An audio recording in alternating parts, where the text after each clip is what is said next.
All right, beautiful people of Qatar, it's your boy once again, Alat Explores. If you know my story, it hasn't been easy navigating the street and route of Qatar, trying to get yourself a job and, being a freelancer for the first time. There have been ups and downs, but there is one man in Qatar who make it feel seamlessly, like he make it feel so nice being yourself, and it's Bin Abdul Media. I'm sure by now you know Bin Abdul, who happens to be a business owner here in Qatar and also one of the best media content creators here in Qatar. So I'm lucky and privileged to be with him in the car, and we are going to discuss life in Qatar and how it feels like to be in Qatar, okay? And he's going to take us back to the beginning, when he came to Qatar, the challenges he faced, and how he was able to pass through all those challenges to become Bin Abdul we know today. So hi Bin, how are you? Hello everybody. Welcome to Bin Abdul Media. Hello Alat. Hello.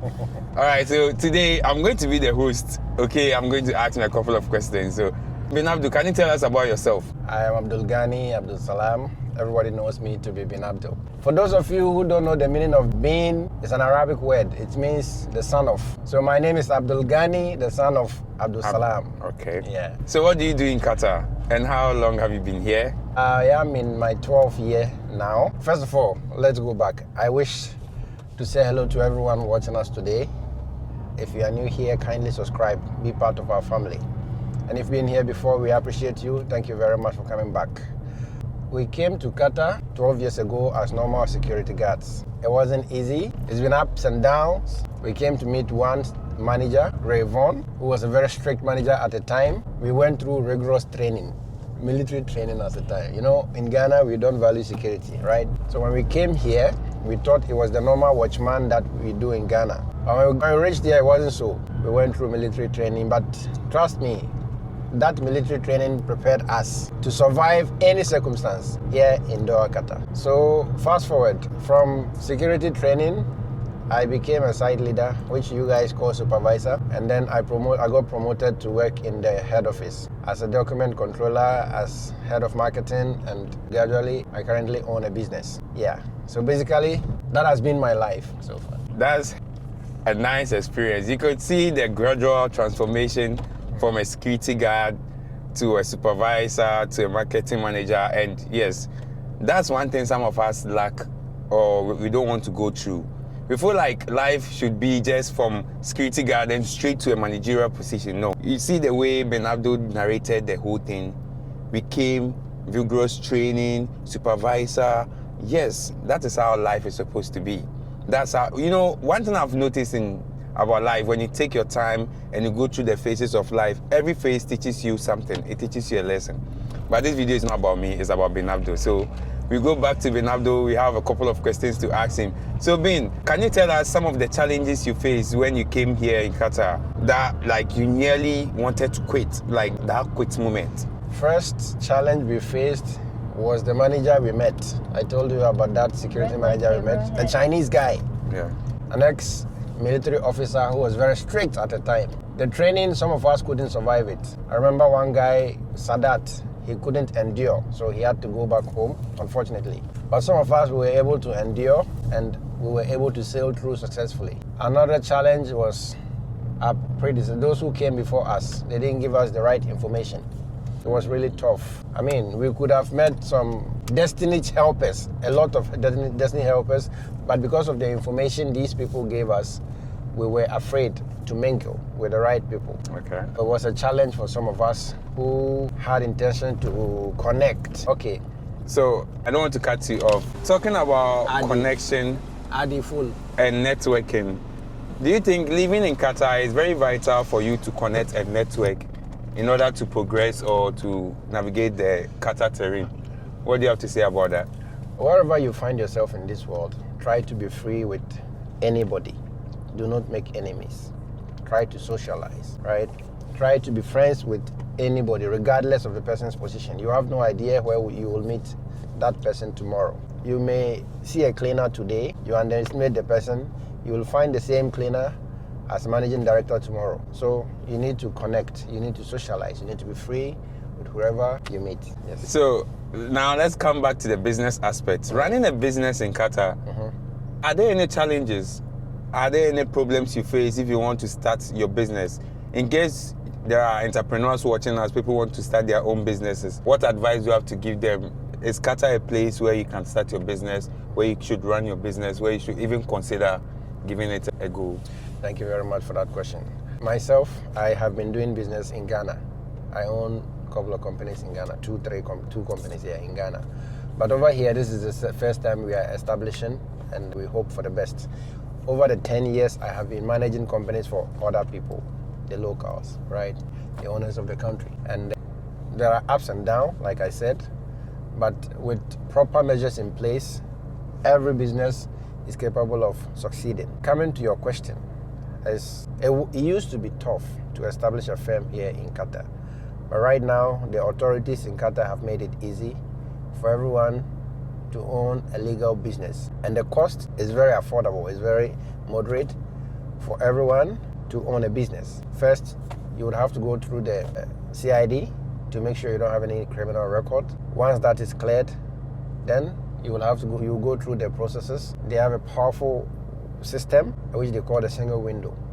The single window will allow an expatriate to own 100% company without any local. So yes, thank you to the authorities for giving us this opportunity for some of us owning a company, regardless of the fact that we don't involve any locals. Yeah.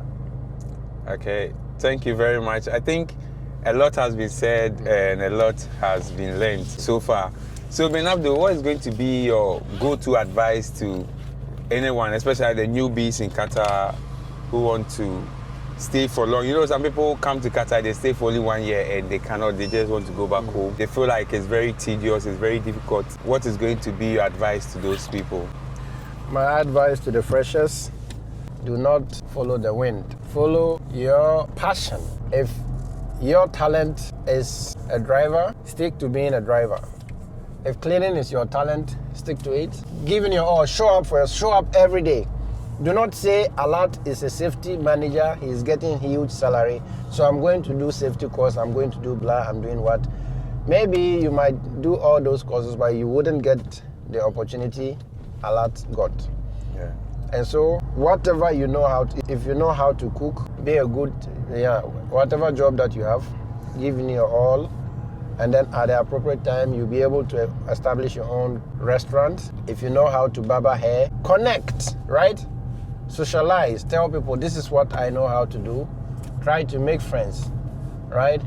And once you get the people who are patronizing, you can get your legal company to, do good for yourself. And those who are getting fed up in this country, my advice for these people is to try living within their limits. There are some people in this country, they shouldn't have struggled at all, but because they don't live within they are always stuck, right? I am talking from experience. And so I will advise my fellow brothers, especially the freshers, to live within their limit, especially those who are freelancers. Okay. If you're a freelancer earning 3,000, rent will be there, you need to eat, you have to send home savings. So living within your limit is the right way to survive as a freelancer. And if you are working under a company too, you should also live within your limit so that you'll be able to save the little that the company is giving you. Yeah. So I think we've talked a lot about Ben Abdul, got to know him, his businesses, and life, what life in Qatar feels like. And if you're an entrepreneur who is living in Qatar, who want to try a business in Qatar, we've talked. I want us to step outside life of Ben Abdul. So what does a normal day look like for Ben Abdul? Every minute, every hour is an hour to start everything afresh. Every minute is a minute to rebuild, to restart, refresh. So I am not discouraged with everything, regardless of whatever circumstance. I believe that anything is possible. Every minute counts. Okay. Now let's talk about this. I think it's hard time people talk about it. Relationship in Qatar, okay, or relationship in general.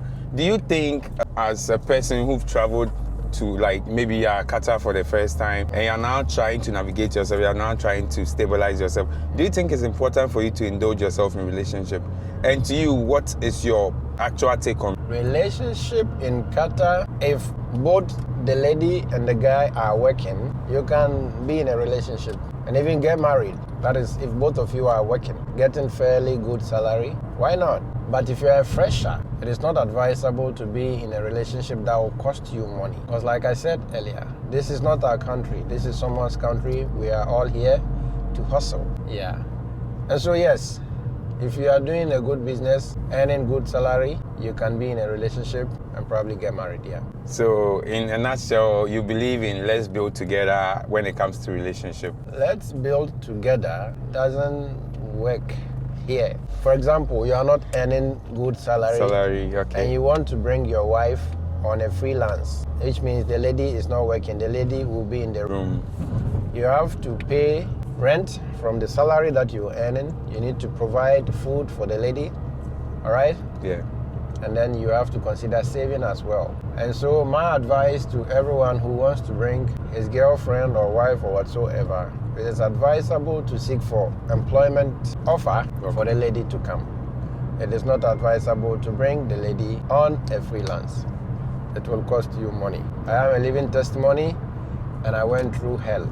I don't advise anyone to go through that situation. Okay. Yeah. But So- with proper planning and you can sail through anything, anytime. All right. Yeah. I think a lot has been said, a lot has been heard. And one last thing I want us to make it very brief. You are going to, from what you say in your stories, like your starting and everything, in a nutshell, you want to say if anywhere you find yourself, maybe you're a security guard, you're a cleaner, it's very important for you to kind of learn a skill, or it's very important for you to upgrade, get certificates and other stuff, right? Yes. Can you please clarify more on that? Because your story is an exact example of that particular situation where you went from a security guard to a supervisor to a marketing manager, and right now you're owning your business. So I want you to hit more on that, emphasize on that. Nowadays, education is not everything you need, but of course, you need basic knowledge wherever you find yourself. Especially in this country, you have to do some short courses to support whatever certificate you have, right? Some of us, we believe that they prioritize the courses that you do over here than whatever certificate you bring from your country. That is what some of us believe. So yes, pursuing a short course is one of the best ways to get a job, especially if you want to do safety. If you have this NEBOSH and IOSH international certification, it's easy to land a job here in Qatar. And those ladies too, you can do these teaching courses, nursing assistant courses, barrister courses. Those are some of the courses that are popular in the system. But like I said earlier, do not say Mr. Alat is doing safety, so I'm also going to do safety. Knowing that you know how to prepare tea and coffee, you go for a barista job. Sure. You know how to cook, do any courses related to restaurant kind of thing, you understand? You know how to do video editing, you know how to do programming, you know how to do this IT stuff. You go and pursue IT related short course, right? So that end of the day, when you get the job, you already have first-hand knowledge about the job. Yes. All right, guys, a lot has been said. A very big thank you to Ben Abdul. We are going to end this segment here, but if you enjoyed the segment and you wanted us to go further into details, I think kindly leave a comment, subscribe to the YouTube channel. But I'll be spending more time with Ben Abdul this few days coming on, so we'll be giving you guys back-to-back content. So let us know in the comment section the type of content you want us to talk about. And if you have any question regarding living in Qatar or living in abroad in general, kindly let us know in the comment section. Until then, my name was Alat Explores, and today I was it. And I am Ben Abdul. Thank Much you. love, peace out. All right.